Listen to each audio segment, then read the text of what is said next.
കോൺഗ്രസിൽ നാടകീയ നീക്കങ്ങളാണ് നടക്കുന്നത്. AICC നിരീക്ഷകർക്കെതിരെ ഗുരുതര ആരോപണവുമായി VD സതീശൻ പക്ഷം രംഗത്തെത്തി. മുഖ്യമന്ത്രി സംബന്ധിച്ച ഹിതപരിശോധനയിൽ കൃത്രിമത്വം കാട്ടിയെന്നാണ് ആരോപണം.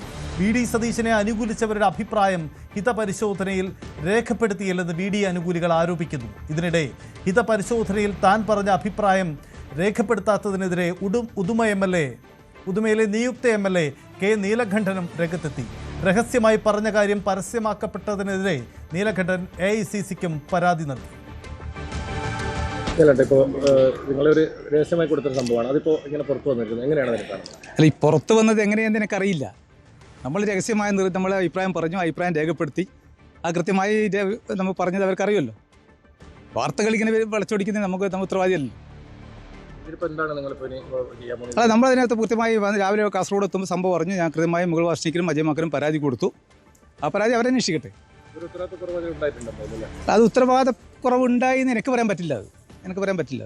ഇപ്പോൾ പൊതുയാത്ര പോലെ കാസർഗോഡിൽ നിന്നും VD സതീശൻ ഉൾപ്പെടെ വലിയ തോതിലുള്ള ഒരു തരംഗം തന്നെ ഉണ്ടായത് പറയാം. പുതുമ നമുക്ക് 25 വർഷത്തിന് അപ്പൊ എന്തായാലും ആ ഒരു VD സതീശന് ഒരു അനുകൂലമായി തന്നെ നിലപാടെടുക്കാൻ ജനഹിതം മാനിച്ച് മാത്രമേ തീരുമാനമെടുക്കാൻ പാടുള്ളൂ എന്ന് അർത്ഥശങ്കയ്ക്ക് ഇടയില്ലാത്ത വിധം പറഞ്ഞു കഴിഞ്ഞു. ജനഹിതമാണല്ലോ തീരുമാനമെടുക്കേണ്ടത്, കൃത്യമായി പറഞ്ഞു കഴിഞ്ഞത്. ശരിക്കും ഇതിൽ കാണുന്നത് അത് ശരിയായ രീതിയിൽ അത് തന്നെയാണ്. അതിനെക്കുറിച്ച് എനിക്ക് അറിയില്ല. ഇന്ത്യൻ എക്സ്പ്രസ് അങ്ങനെ ഒരു വാർത്ത വന്നു എന്ന് പറഞ്ഞു, എനിക്ക് അതിനെക്കുറിച്ച് അറിയില്ല. ആ വാർത്ത വന്നു എന്ന് അറിയിച്ചതിന്റെ അടിസ്ഥാനത്തിൽ ഞാൻ അങ്ങോട്ട് പരാതി കൊടുക്കുകയും ചെയ്തു. ജനഹിതം അത് തന്നെയാണ്. പിന്നെ ജനഹിതം അനുസരിച്ച് മാത്രമേ തീരുമാനം എടുക്കാൻ പാടുള്ളൂ. VDയോ KCയോ അതോ RCയോ? ഈ ചോദ്യമാണ് കോൺഗ്രസിന് ഉത്തരം കണ്ടെത്തേണ്ടത്. ഞായറാഴ്ച ഇത് സംബന്ധിച്ച പ്രഖ്യാപനം ഉണ്ടാകുമെന്ന് കരുതാം. ഇന്നലത്തെ ഹിതപരിശോധനയ്ക്ക് ശേഷമുള്ള റിപ്പോർട്ട് AICCയുടെ പരിഗണനയിലാണ്. നിരീക്ഷകർ റിപ്പോർട്ട് കൈമാറുന്നു. ഇതിനിടയിലാണ് ഹിതപരിശോധന വലിയ വിവാദങ്ങളിലേക്ക് കിടക്കുന്നത്. വിശദമായി പരിശോധിക്കാം. BB അരുണുണ്ട്, ഒപ്പം KV ബൈജു, ഡാൻ കുര്യൻ. ആദ്യം അരുൺ, VD പക്ഷം ഗുരുതരമായ ആരോപണമാണ് ഉന്നയിക്കുന്നത്. അതായത് ഹിതപരിശോധനയിൽ കൃത്രിമത്വം നടന്നു. VDക്ക് അനുകൂലമായി, VD സതീശൻ അനുകൂലമായി പറഞ്ഞവരുടെ അഭിപ്രായം രേഖപ്പെടുത്തിയില്ല. ഈ പരാതി എങ്ങനെ ഉന്നയിക്കാനാണ് അവരുടെ നീക്കം?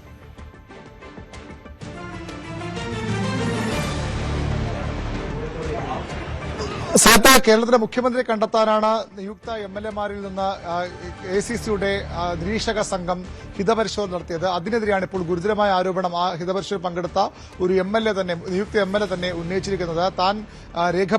താൻ നിർദ്ദേശിച്ച പേര് ഈ പട്ടികയിൽ പുറത്തു വന്ന ദേശീയ മാധ്യമം പുറത്തുവിട്ട ചിത്രത്തിൽ അതിലുൾപ്പെട്ട പട്ടികയിൽ ഉൾപ്പെടുത്തിയിട്ടില്ല എന്നാണ് ഗുരുതരമായ ആരോപണമാണ്. ഈ പുറത്തു വന്ന ആ ചിത്രത്തിൽ K നീലകണ്ഠൻ എന്ന ഉദുമ MLA-യുടെ പേരാണ് ആദ്യമുള്ളത്. തൊട്ടു താഴെ സന്ദീപ് വാര്യർ തൃക്കരിപ്പൂർ MLA KCക്ക് വേണ്ടി KC എന്ന് അവിടെ മാർക്ക് ചെയ്തിരിക്കുന്നു. അഡ്വക്കേറ്റ് സജീവ് ജോസഫ് KC, തൊട്ടു താഴെ TO Mohanan KC, Sunny Joseph KC, Usha Vijayan KC, IC Balakrishnan KC+RC, T Siddique KC തുടങ്ങിയ പേരുകളാണ്. K അബീദിന്റെ പേരൊക്കെ ഉണ്ടെങ്കിലും അത് ആർക്ക് വോട്ട് ചെയ്തു, അല്ല ആർക്ക് വേണ്ടി പേര് പറഞ്ഞു എന്ന കാര്യത്തിൽ വ്യക്തതയില്ല. പക്ഷേ ഇതിൽ K നീലകണ്ഠന്റെ പേര് മാത്രമാണ്, ആ പേരിന്റെ എതിരെ മാത്രമാണ്, ആർക്ക് വേണ്ടിയാണ്, ആരെയാണ് പിന്തുണച്ചെന്ന കാര്യം വ്യക്തമായി രേഖപ്പെടുത്തിയിട്ടില്ലാത്ത ഒരു തരത്തിലും രേഖപ്പെടുത്തിയിട്ടില്ല. അതിനെതിരെയാണ് ഇപ്പോൾ നീലകണ്ഠൻ AICCക്ക് പരാതി നൽകിയിരിക്കുന്നത്. താൻ കൃത്യമായി തന്നെ പേര് പറഞ്ഞു, ആ പേര് പക്ഷേ രേഖപ്പെടുത്തിയിട്ടില്ല. നമുക്ക് ലഭിക്കുന്ന വിവരമനുസരിച്ച് നീലകണ്ഠൻ VD സതീശനെ പിന്തുണച്ച MLA-യാണ്. അങ്ങനെയാണെങ്കിൽ VD സതീശനെ പിന്തുണച്ച ആളുകളുടെ പേരുകൾ പൂർണ്ണമായും അല്ലെങ്കിൽ ഭാഗികമായെങ്കിലും ഒഴിവാക്കപ്പെട്ടിട്ടുണ്ടെന്ന വലിയ ആശങ്കയാണ് VD സതീശൻ ക്യാമ്പിൽ നിന്ന് ഉണ്ടാകുന്നത്. 35ഓളം MLA-മാർ VD സതീശനെ പിന്തുണച്ചു എന്ന സൂചനകളാണ്, അവകാശവാദമാണ് ഉള്ളത്. അതിൽ തന്നെ ഇപ്പോൾ ഒരു MLA-യുടെ പേര് അദ്ദേഹത്തിന്റെ പേര് അദ്ദേഹം രേഖപ്പെടുത്തിയ പേര് ഇതിൽ വന്നിട്ടില്ല. സ്വാഭാവികമായും AICC നിയോഗിച്ച ഈ നിരീക്ഷകരുടെ അവരുടെ വിശ്വാസ്യത, അവരുടെ സുതാര്യതയാണ്, ആ പ്രക്രിയയിലെ സുതാര്യത കൂടിയാണ് ചോദ്യം ചെയ്യപ്പെടുന്നത്. ഇങ്ങനെ ആരുടെയൊക്കെ പേരാണ് മാർക്ക് ചെയ്യാതെ പോയിട്ടുള്ളത്, അത് VD സതീശനെ അനുകൂലിക്കുന്ന മുഴുവൻ ആളുകളുടെയും പേര് രേഖപ്പെടുത്താതെ പോയിട്ടുണ്ടോ, അത്തരമൊരു ആശങ്കയാണ് VD ക്യാമ്പ് പങ്കുവയ്ക്കുന്നത്.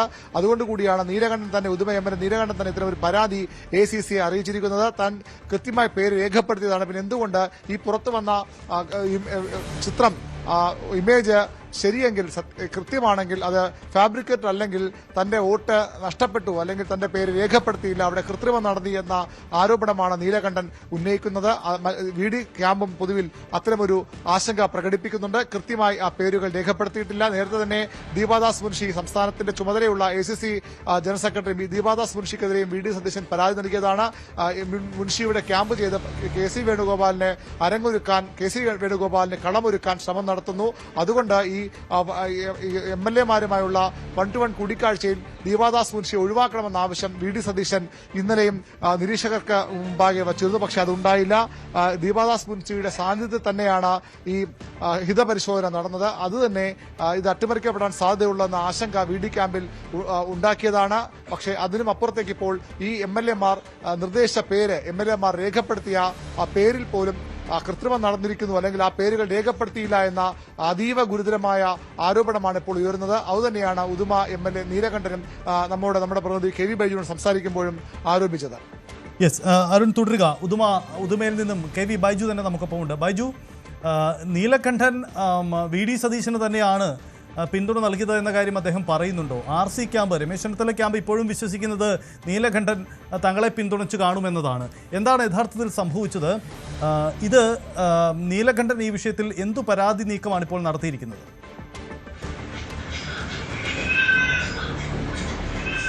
സൈത ഓൺ റെക്കോർഡാണ് നമ്മൾ ഈ കണ്ടത്. അതായത് ഞാൻ കൃത്യമായി അതിൽ ചോദിക്കുന്നുണ്ട്, പുതുയുഗ യാത്ര അത് വലിയ തോതിൽ കാസർഗോഡ് ജില്ലയിൽ നിന്ന് ആരംഭിച്ചത്, അങ്ങനെ VD സതീശൻ നയിച്ച ഒരു പട അത് വലിയ തോതിൽ തിളക്കമാർന്ന വിജയം നേടിയിരിക്കുന്നു. അപ്പോൾ ഇത്തരത്തിലൊരു മുഖ്യമന്ത്രി സ്ഥാനം സംബന്ധിച്ച ഒരു ചർച്ച നടക്കുന്നതിൽ എത്രത്തോളം കാര്യമുണ്ടെന്ന് ചോദിക്കുമ്പോൾ അദ്ദേഹം കൃത്യമായി പറയുന്നുണ്ട്, ജനഹിതം അനുസരിച്ചുള്ള തെരഞ്ഞെടുക്കപ്പെട്ടവർ മുഖ്യമന്ത്രിയാകണമെന്ന് കൃത്യമായി അദ്ദേഹം പറയുന്നുണ്ട്. അതുകൂടാതെ ഓഫ് റെക്കോർഡിലും നീലകണ്ഠനുമായി സംസാരിച്ചിരുന്നു. അദ്ദേഹം അതിൽ വ്യക്തത വരുത്തുന്നുണ്ട്. അതായത് നമുക്ക് മനസ്സിലാക്കാൻ അതിൽ നിന്നും പറ്റുന്നത് VD സതീശനെ കൃത്യമായി ഇദ്ദേഹം അതിൽ മാർക്ക് ചെയ്തു. പക്ഷേ അത് ബ്ലാങ്ക് ആയി വന്നു. അതാണ് നീലകണ്ഠനെ സംബന്ധിച്ചിടത്തോളം വലിയ തോതിൽ അത്ഭുതപ്പെടുത്തുന്നതും അദ്ദേഹം തുറന്നു പറച്ചിലേക്ക് എത്തുന്നതും. എന്നാലും അദ്ദേഹം പറയുന്നത് ഈ കാര്യത്തിൽ AICCക്ക് പരാതി നൽകിയിട്ടുണ്ട്, ഇത് സംബന്ധിച്ച് മെയിൽ നൽകിയിട്ടുണ്ട്, അതോടൊപ്പം പ്രതിപക്ഷ നേതാവോടും ഈ കാര്യം സംസാരിച്ചിട്ടുണ്ട് എന്ന് തന്നെയാണ് അദ്ദേഹം പറയുന്നത്. മറ്റൊരു പ്രധാനപ്പെട്ട കാര്യം സന്ദീപ് വാര്യരോടേതാണ്. കാസർഗോഡ് ജില്ലയിൽ നമുക്കറിയാം, തൃക്കരിപ്പൂരിൽ സ്ഥാനാർത്ഥിത്വം തന്നെ VD സതീശൻ ഇടപെട്ടാണ് ഈ സന്ദീപ് വാര്യരെ കൊണ്ടുവരുന്നതെന്ന് ഓർക്കണം. അപ്പോഴും സന്ദീപ് വാര്യർ KC വേണുഗോപാൽ പക്ഷമാണ്, അല്ലെങ്കിൽ KC വേണുഗോപാൽ മുഖ്യമന്ത്രി ആകണം തരത്തിലാണ് ഇതിൽ രേഖപ്പെടുത്തിയെന്നാണ് മനസ്സിലാക്കാൻ സാധിക്കുന്നത്. അതും വലിയ തോതിലുള്ള ഒരു അതൃപ്തിക്ക് രണ്ട് വിഭാഗങ്ങളാവാനുള്ള ഒരു കാരണമായി മാറുന്നു. അതും മാത്രമല്ല, നീലകണ്ഠനെ നമുക്കറിയാം ഉദുമയിൽ 35 വർഷത്തിന് ശേഷമാണ് ആ മണ്ഡലം തന്നെ പിടിച്ചെടുക്കുന്നത്. അദ്ദേഹത്തിന് കൃത്യമായ നേരത്തെ തന്നെ വലിയ തോതിലുള്ള ഈ ഒരു പാരമ്പര്യം, ഈ പ്രവർത്തിച്ചുള്ള പാരമ്പര്യമുണ്ട്. അദ്ദേഹം അതിൽ വ്യക്തത കൃത്യമായി വരുത്തുന്നുണ്ട്. അതിൽ കൃത്യമായി പറയുന്നുണ്ട് താൻ രേഖപ്പെടുത്തി എന്നാണ് അദ്ദേഹം പറഞ്ഞത്. ഇപ്പോൾ അതിൽ നമുക്ക് പുറത്തു വരുന്ന ആ ചിത്രത്തിൽ അതിൽ ബ്ലാങ്ക് ആണ്. അതിൽ നീലകണ്ഠൻ ആർക്കാണ് അനുകൂലിച്ചതെന്ന് രേഖപ്പെടുത്താത്ത ഒരു സാഹചര്യമാണുള്ളത്. അതിൽ തന്നെ അദ്ദേഹം ഉത്തരം പറയുന്നുണ്ട്, താൻ അത് കൃത്യമായി രേഖപ്പെടുത്തിയിട്ടുണ്ട്. അത് പൊതുയോഗയാത്ര പോലെ ഈ ഒരു ജനഹിതം VD സതീശന് അനുകൂലമാണ്, അതുകൊണ്ട് തന്നെ VD സതീശനാണെന്ന് അദ്ദേഹം പറഞ്ഞു വെക്കുന്നുണ്ട്. നമ്മൾ ഓൺ റെക്കോർഡിൽ, ഓഫ് റെക്കോർഡിലും അദ്ദേഹം അത് കൃത്യമായി എന്നോട് പങ്കുവച്ചിട്ടുണ്ട്. അത് ഈ കാര്യത്തിൽ അദ്ദേഹത്തിന് കൃത്യമായ നിലപാടുമുണ്ട്. ഒരു പക്ഷേ ഇത് സൂചിപ്പിക്കുന്നത് കൃത്യമായി വരും മണിക്കൂറുകളിൽ ഇതിലൊരു കൃത്യമായ തീരുമാനം വന്നില്ലെങ്കിൽ ഒരു പൊട്ടിത്തെറി ഉണ്ടാകാനുള്ള സാധ്യത പോലും നമുക്ക് തള്ളിക്കളയാൻ കഴിയില്ല. അത് വലിയ തോതിലുള്ള തുറന്നു പറച്ചിലേക്കൊക്കെ കാര്യങ്ങൾ വരാം. രാജ്മോഹൻ ഉണ്ണിത്താൻ MP പോലുള്ളവർ ഇതിൽ പ്രതികരണം വരാനുണ്ട്. ഒരു പക്ഷേ അദ്ദേഹത്തിന്റെ പ്രതികരണവും വൈകാതെ വന്നേക്കാം. അദ്ദേഹം ഈ കാര്യത്തിൽ നേരത്തെ തന്നെ ചില സൂചനകളൊക്കെ നൽകിയിരുന്നു. അദ്ദേഹത്തിന്റെ പ്രതികരണം വന്നേക്കാം. ഏതായാലും നീലകണ്ഠൻ ഈ കാര്യത്തിൽ കൃത്യമായ നമ്മളോട് പങ്കുവെക്കുന്നുണ്ട്. അരുൺ സൂചിപ്പിച്ചതുപോലെ തന്നെ ഈ ഹൈക്കമാൻഡിന്റെ പ്രതിനിധികളെ എത്രത്തോളം വിശ്വാസ്യതയുണ്ട് എന്നൊക്കെ വലിയ ചോദ്യമാണ് ഇതിൽ ഉയരുന്നത്. ഏതായാലും ഈ സംഭവത്തിൽ ഹൈക്കമാൻഡിന് പരാതി നൽകിയിട്ടുണ്ട്. മുഗൾ വാസനിക്കും അതുപോലെ തന്നെ അജയ് മാക്കിനും പരാതി നൽകിയിട്ടുണ്ടെന്ന് അദ്ദേഹം പറയുന്നു. അതോടൊപ്പം പ്രതിപക്ഷ നേതാവിനോടും ഈ കാര്യം ധരിപ്പിച്ചിട്ടുണ്ടെന്നും നീലകണ്ഠൻ കൃത്യമായി വ്യക്തമാക്കുന്നുണ്ട്. സൈത്ത്, യെസ്, എന്തായാലും നീലകണ്ഠന്റെ തുടർ നീക്കം, ഒപ്പം VD സതീശൻ ക്യാമ്പിന്റെ പരാതി. ഡാൻ കുര്യൻ കൂടിയുണ്ട്. ഡാൻ, എന്തായാലും ഈ ഇപ്പോൾ പുറത്തു വന്നത് ഒരു ഫ്രണ്ട് പേജാണ്. ഇതിനുള്ളിലും നിരവധി പേജുകളുണ്ട്. ആ പേജുകളിലും ഈ തരത്തിൽ സതീശനെ അനുകൂലിച്ചവരുടെ പേരുകൾ അവിടെ മാർക്ക് ചെയ്യാതെ പോയിട്ടുണ്ട്. ഇതാണ് VD സതീശൻ്റെ പക്ഷത്തിൻ്റെ പരാതി. യഥാർത്ഥത്തിൽ ഇത് ഇപ്പോൾ ഹൈക്കമാൻഡിന് മുന്നിലേക്ക് ഈ ആക്ഷേപം എത്തിയിരിക്കുകയാണ്. ഇതിലെന്താണ് നീക്കം? കാരണം ഒരു വശത്ത് മുഖ്യമന്ത്രിയെ തെരഞ്ഞെടുക്കണം, ഇതിനിടയിലാണ് ഹിതപരിശോധന മറ്റൊരു വിവാദത്തിലേക്ക് പോകുന്നത്. ഇതിൽ അവസാന തീരുമാനം എവിടെ നിന്നുണ്ടാവണം? എന്താണ് ഇതിൽ സംഭവിക്കുന്നത്? ഒടുവിൽ ഡൽഹിയിൽ നിന്ന് ലഭിക്കുന്ന വിവരങ്ങൾ അനുസരിച്ച് അജയ് മക്കനും അതോടൊപ്പം മുകുൾ വാസ്നിക്കും ഈ പുറത്തു വന്നിരിക്കുന്ന പട്ടികയുമായി ബന്ധപ്പെട്ട ചിത്രം ഫാബ്രിക്കേറ്റഡ് ആണ് എന്നൊരു നിലപാട് സ്വീകരിച്ചിരിക്കുകയാണ്.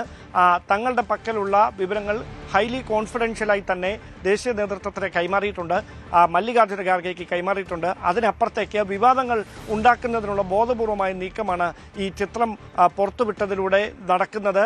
അതിൽ ഒരു സുതാര്യതയില്ലായ്മയുണ്ട് എന്ന നിലപാടിലാണ് അവർ. ഈ ചിത്രം തങ്ങളുടെ കൈവശമുണ്ടായിരുന്ന യഥാർത്ഥ പട്ടികയിലെ വിവരങ്ങളല്ല അത് എന്നാണ് ഇപ്പോൾ അജയ് മക്കൻ പരസ്യമായി തന്നെ നിലപാടെടുത്തിരിക്കുന്നത്. അങ്ങനെ ഒരു പശ്ചാത്തലത്തിൽ ഇനി അതിന്മേൽ പരാതി ഉന്നയിക്കുന്നതിൽ ഒരു അടിസ്ഥാനമുണ്ടാകുകയില്ല എന്ന സൂചനകളാണ് ലഭിക്കുന്നത്. അങ്ങനെയെങ്കിൽ നടപടിക്രമങ്ങളുമായി അവർ മുമ്പോട്ട് പോവുകയാണ്. ഇന്ന് വൈകുന്നേരമോ നാളെയോ പ്രധാനപ്പെട്ട നേതാക്കളോട് ഡൽഹിയിലെത്താൻ തയ്യാറെടുക്കാനാണ് നിർദ്ദേശം നൽകിയിരിക്കുന്നത്. അതുകൊണ്ട് തന്നെയാണ് രാവിലെ 11:30 KPCC അധ്യക്ഷൻ സണ്ണി ജോസഫ് ഫ്ലൈറ്റ് ടിക്കറ്റ് എടുത്തതാണ്. പക്ഷേ പിന്നീട് അല്പസമയം കൂടി അദ്ദേഹം അത് നീട്ടിവെക്കുകയായിരുന്നു. അങ്ങനെയെങ്കിൽ ഒരുപക്ഷെ ഇന്ന് വൈകുന്നേരം തന്നെ അല്ലെങ്കിൽ നാളെ രാവിലെ പ്രതിപക്ഷ നേതാവ് VD സതീശനും KPCC അധ്യക്ഷൻ സണ്ണി ജോസഫും പ്രവർത്തക സമിതി അംഗമായ രമേശ് ചെന്നിത്തലയും ഡൽഹിയിലെത്തും. അതിനുശേഷം മല്ലികാർജ്ജുന ഖാർഗെയുമായും രാഹുൽ ഗാന്ധിയുമായും അവർ വെവ്വേറെയും ഒരുമിച്ചിരുന്നുമുള്ള കൂടിക്കാഴ്ചകൾ നടക്കും.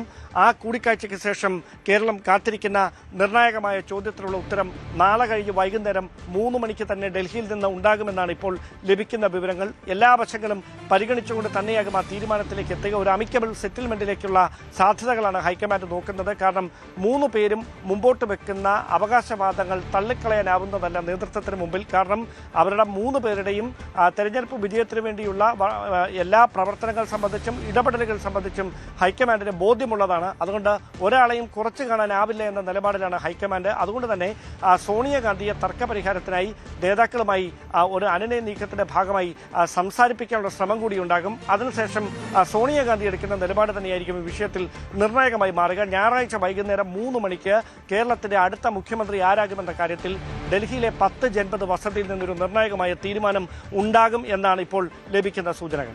യെസ്, എന്തായാലും കാത്തിരിക്കുകയാണ് രാഷ്ട്രീയ കേരളം. അടുത്ത മുഖ്യമന്ത്രി ആര്? പക്ഷേ തീരുമാനമെടുക്കേണ്ടത് കോൺഗ്രസ് ആണ് എന്ന് മാത്രമല്ല, കോൺഗ്രസിൽ ഹൈക്കമാൻഡ് തന്നെ ഈ തരത്തിൽ തീരുമാനമെടുക്കുമ്പോൾ ആക്ഷേപങ്ങൾ പല രീതിയിലുണ്ട്. അപ്പോൾ തീരുമാനം എങ്ങനെ ഉണ്ടാകുമെന്ന് കാത്തറിഞ്ഞ് കാണേണ്ടതുണ്ട്. കൂടുതൽ വാർത്തകൾക്ക് news 18 Keralam YouTube channel subscribe ചെയ്യുക.